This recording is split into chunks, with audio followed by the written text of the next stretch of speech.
Hi, everybody. It's Kelly Russell, the Rock Your Joy Coach. Thank you so much for joining with me today, and welcome to my channel. So, my topic for this week is sickness, and specifically taken from lesson 136 in A Course in Miracles. Sickness is a defense against the truth. And over the past week, I've had the experience of journeying through a surgical procedure with someone in my life, and then also having to go through an ER experience with that person as well.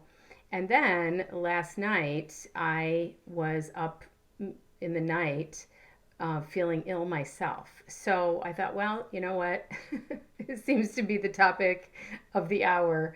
And so I might as well talk about it from A Course in Miracles perspective. So, this lesson, sickness is a defense against the truth, is one of those concepts in A Course in Miracles that a lot of people really struggle with, understandably, and that causes, I think, a lot of frustration, sometimes anger, also guilt. And so I really just kind of wanted to unpack it. So the first line of this lesson, I think, is kind of carries the message for the whole thing. No one can heal unless he understands what purpose sickness seems to serve. And the purpose that sickness seems to serve, because it serves no purpose, so the purpose it seems to serve is to keep our focus on our identification with and as a body. That's all it does. But what happens is in A Course in Miracles, you have to remember that fake, meaningless part of our mind that's not even real, that is referred to as the ego, that just made up part of the mind that believes that it is separate from God and everyone else, is reading the Course in Miracles right along with you and translating it into, from a place of fear and a place of separation. And so the translation is never going to be accurate, and it's never going to be loving, and it's always going to be guilt inducing and attacking of yourself or projected onto someone else. And so the idea that a lot of people in A Course in Miracles have is that if I'm experiencing illness or sickness in the body, and this extends actually to mental illness too, in terms of, disorders, mental disorders of the brain, then somehow I'm failing A Course in Miracles. And somehow I'm not a good student, and I'm not getting it, and I'm doing it wrong, and there's something wrong with me. And if I were really succeeding in being a student of this psychology and this philosophy, then I would never be sick.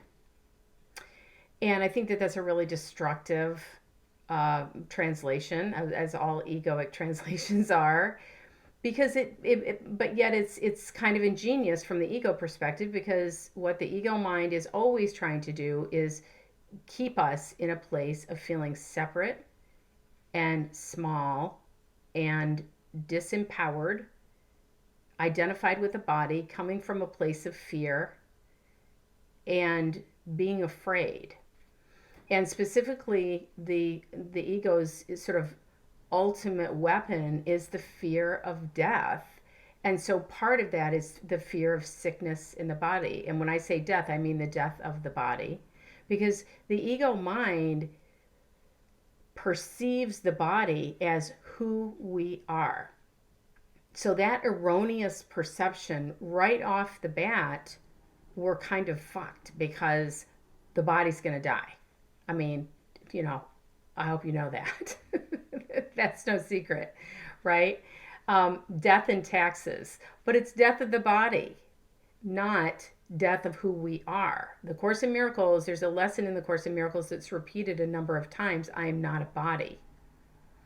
I'm not a body, I'm free, I am as God created me. That is the truth of who we are. And so that ego mind is going to use our body and anything really that is connected with our body to be a defense against the truth. So, what is the truth that it's defending against? Because a lot of times when people read that lesson, they just see it and they react to it.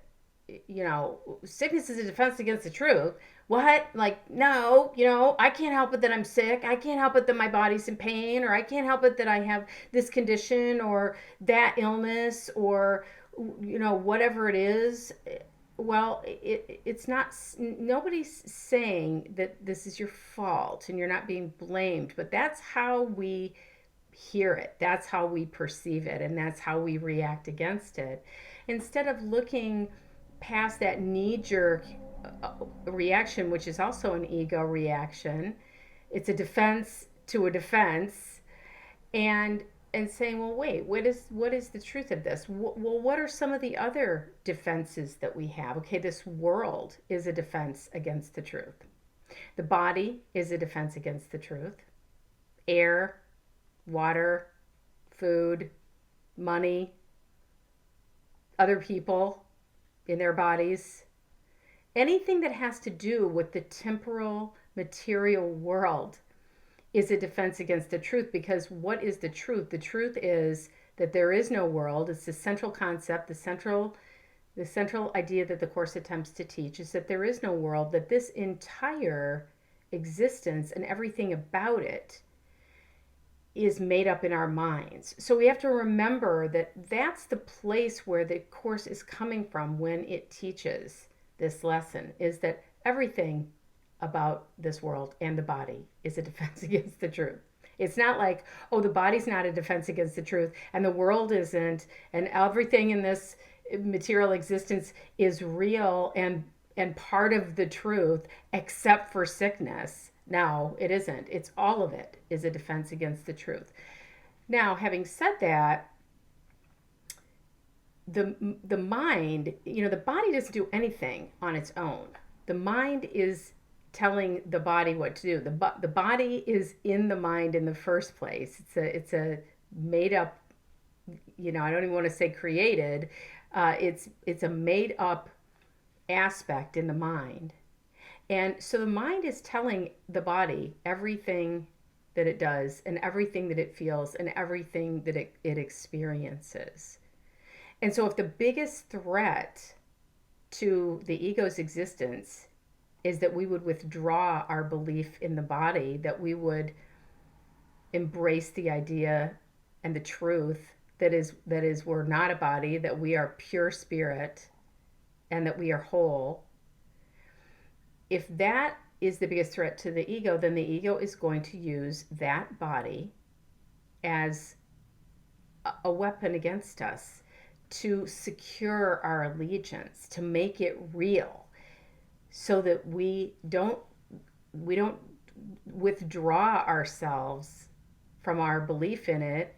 That would be the ultimate threat to the ego. The ego, if we all stop believing in the ego and we all just knew beyond a shadow of a doubt that we are pure spirit, love, the extension of God, that is the truth of us, that we're just pure light expressing in this world, that this world is truly a dream and that there is no such thing as the ego or the world or the body, the ego would in fact die. And there just would be no more world. This whole existence as we experience it would disappear, and we would just wake up fully to the home we never left, being at home with God and rocking our joy there. And that's really where we are headed. That's where the Course in Miracles is taking us. That's why we are undoing the ego with these workbook lessons and with the text of the Course as it's in its teachings, and the practices are the forgiveness practice. All of it is designed to withdraw our attention on the body, our belief in the body and in the world as that being the truth.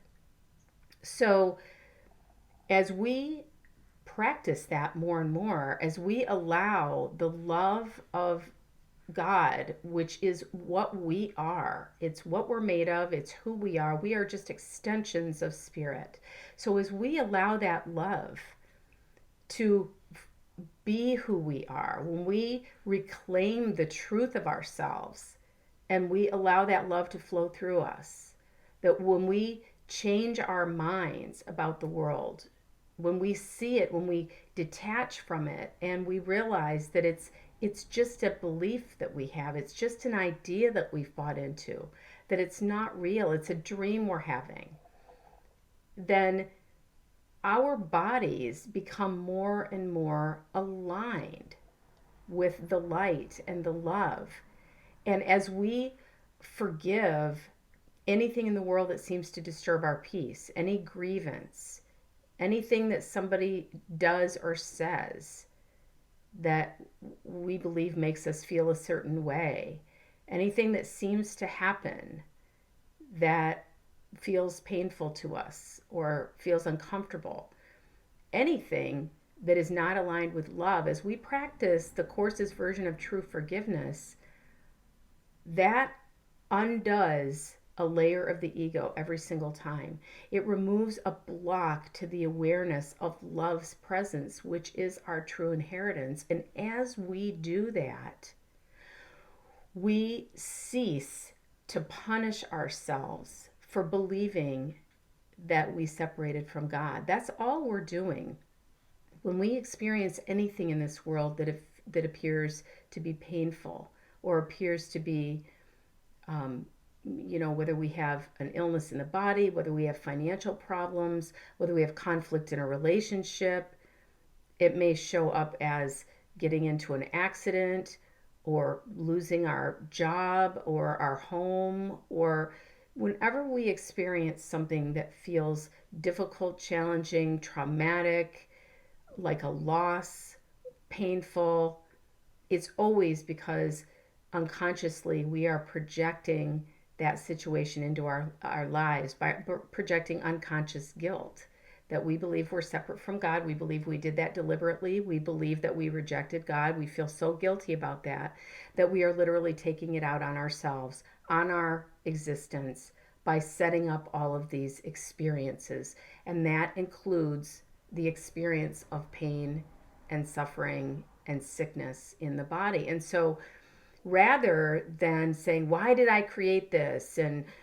oh, I must not be being a good Course in Miracles student, or somehow I must have done this to myself. That's just an egoic projection too, of making us at fault for what we are experiencing. It's not helpful, it's not kind, it's not loving, and it's not going to make us not feel sick. And it's not going to make us not experience painful and difficult and challenging stuff. What's going to help us is to just recognize, oh, this is another defense, another ego defense. Me feeling sick or pain or having an injury or seeing it in another person, because sometimes that can be just as difficult, if not more difficult, watching another person appear to be in pain or experiencing sickness or whatever it is. And so the result is the same, is to remember the truth of who we are, to remember the truth of who they are, to remember that we are not a body, they are not a body, that the truth is that we are pure spirit, we are whole, we are innocent, we are love, we are extensions of the divine, and that anything that we are seeing that looks otherwise is just part of the illusion. It's part of the dream. We don't have to make it real. We can do what we need to do in the dream. In the dream, if you fall down and break your leg and you have a bone sticking out and you're bleeding everywhere, you go to the emergency room. You get it seen to, right? Otherwise, you're going to have the dream that you have a broken leg with a bone sticking out that's not being attended to. It's not going to make you any more spiritual to not do something about it in the dream, but just realize that it's in the dream. That's all. When I was experiencing this hospitalization and surgical procedure and ER visit with someone this week, that's what I was doing, is just holding the truth in my mind, forgiving my own perceptions of it. That's all we're ever forgiving is ourself. I was just forgiving my perception that my belief that this person is a body and that that body is having this experience. And last night when I was experiencing symptoms in my own body, I was doing the same thing. I'm just remembering that this is not the truth of me, that the truth of me is that I'm spirit. I'm forgiving this experience. I'm forgiving myself for dreaming it. And I'm asking spirit to change my mind and heal my perceptions so I can see it differently. And the symptoms went away. And so my point is to not allow this lesson in the Course in Miracles, or this particular idea, to upset you or to make you defensive or to make you feel guilty or bad, or like you're doing something wrong because you're experiencing symptoms in the body. If you are, you are. It's just another forgiveness opportunity. That's all it is. Just like any other thing that appears to happen in this world. But as you do more and more forgiveness work, as you undo these layers of the ego, as you collapse these self punishments, these experiences that we all have unconsciously set up for ourselves in order to punish ourselves for this guilt that we believe that we are, that we're not, that opens the way for the love to flow through us unobstructed. It allows for the stress that's carried in the body to be dissolved. It allows for, when we let go of our attack thoughts, when we let go of our grievances, of our judgment, of our condemnation towards self or others, it's really the same thing, because any attack thoughts that we have about someone else are really just a projection of our own attack thoughts and our own unconscious guilt that we have toward ourselves. So you can't undo those two things. They're linked. As you practice forgiveness, then those things are able to just dissolve, and the love is able to flow through unobstructed. And so when you're not carrying attack thoughts, you're not as stressed. And when you're not as stressed with the thoughts in your mind, because everything starts in the mind that expresses into the body, then the love can be expressed in the body. The light can flow through the body. And so what you will experience is less illness. It is less injury. It is less symptoms and less pain.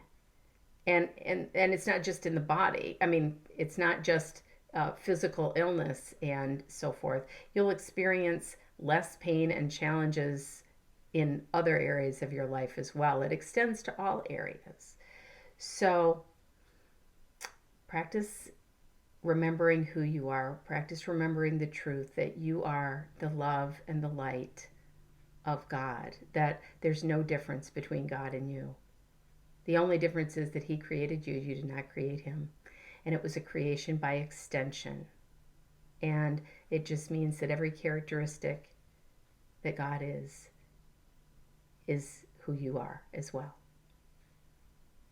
So, lesson 136, sickness is a defense against the truth. You're not failing A Course in Miracles if you experience it, but you do have the tool to be able to heal.